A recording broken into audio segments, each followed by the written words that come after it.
Terraria is a game with thousands of items that can be used for many things, such as exploration and combat.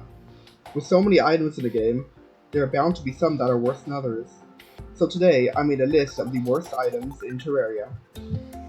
One last thing before we get started, all these takes are just my opinion, so if you disagree, feel free to say so in the comments below.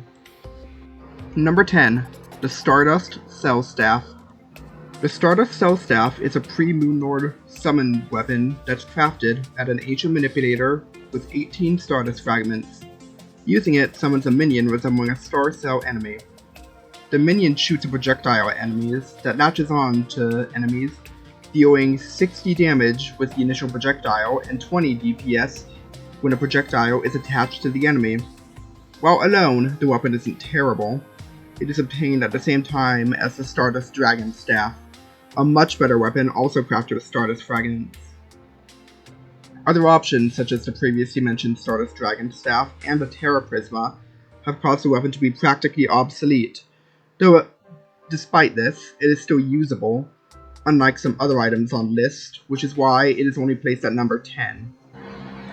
Number 9. The Guide to Plant Fiber Cordage.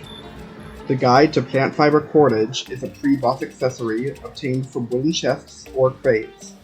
It can also be obtained from the Skeleton Merchant for 2 gold and 50 silver during a first quarter moon. When equipped, vines destroyed by the player will drop Vine Rope, which is functionally identical to regular rope, though it has a different appearance. The things making this accessory so bad is that the rope is extremely common, and since it provides no other benefits, even something like an aglet is better to have on. The only real use for this item is decorating with the Vine Rope. Due to it being obtained pre-boss and being better than nothing, it is only number 9 on the list. Number 8. Blowpipe. The Blowpipe is a pre-boss ranged weapon obtained from wooden chests. It deals 9 base damage and uses darts or seeds as ammo. While in the player's inventory, seeds can be obtained from brass, pots, and planter boxes. The main problem with this weapon is that most, if not all bows are better than it, have easier to obtain ammo, and deal higher damage. The only time this item is useful is for firing Curse and Ichor darts, though by the time these darts are even obtainable, the blowgun, a better version of the blowpipe, is obtainable. Due to these things, the blowpipe is probably one of the worst ranged weapons in the game. Number 7.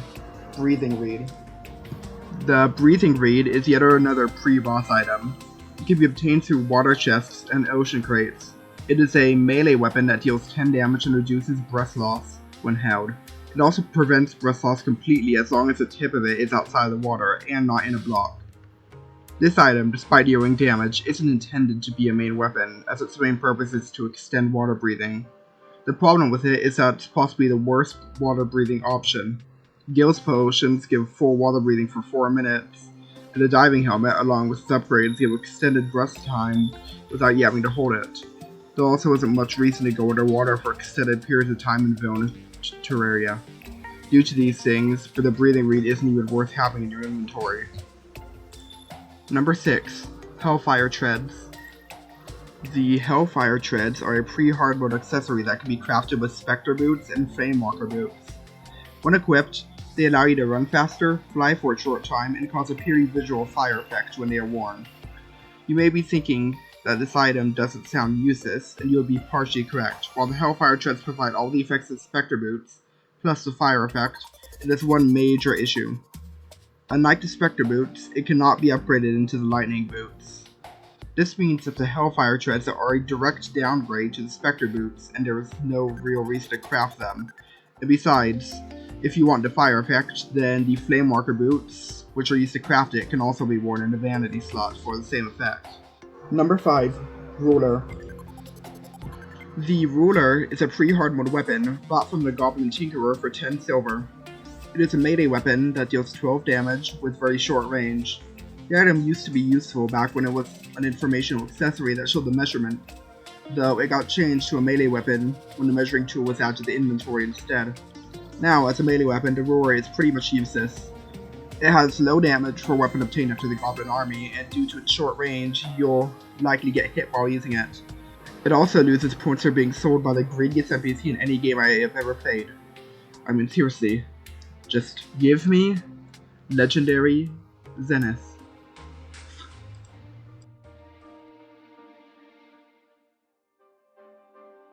Number 4. Titanium and Adamantite Pickaxes. These two items are basically the same, so I grouped them together. I'll be using the Titanium Pickaxe stats as an example, however. The Titanium Pickaxe is an early hard mode tool that has 190% pickaxe power. It can be crafted out of mithril or orichalcum anvil with 20 titanium bars. You can mine all blocks except for chlorophyte and lizard. Titanium itself is actually a great ore, making some of the best early hard mode armor unless you're a summoner.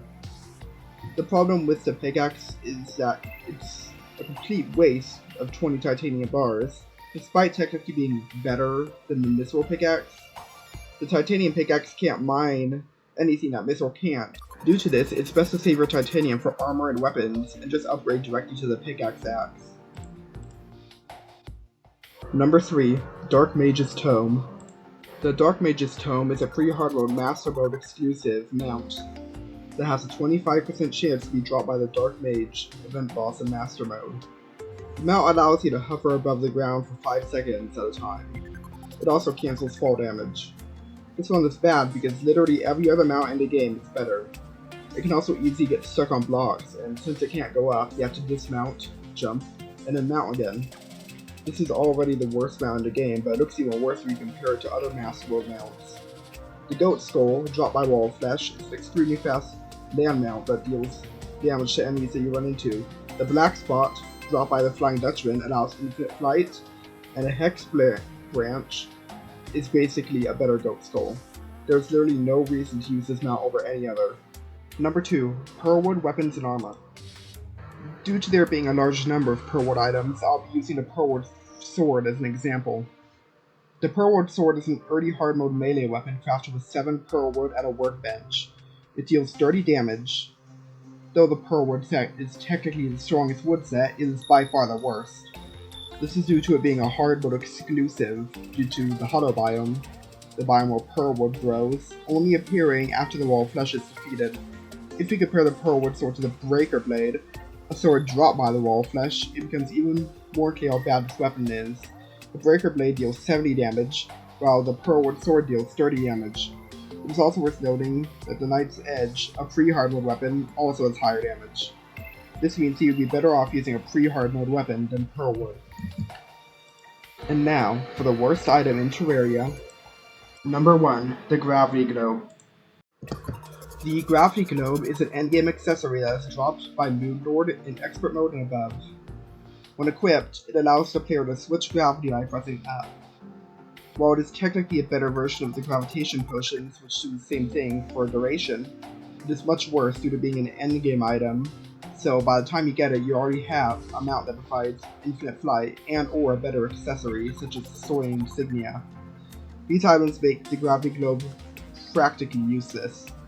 Luckily, Moonlord drops 2 other expert exclusive items that are much better, so beating him in harder difficulty still yields good rewards, even if the Gravity Globe is a bit of a disappointment.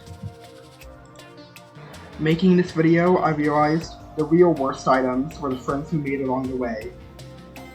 Keep in mind that this is all my opinion, and I hope you enjoyed the video. I'll see you in the next one.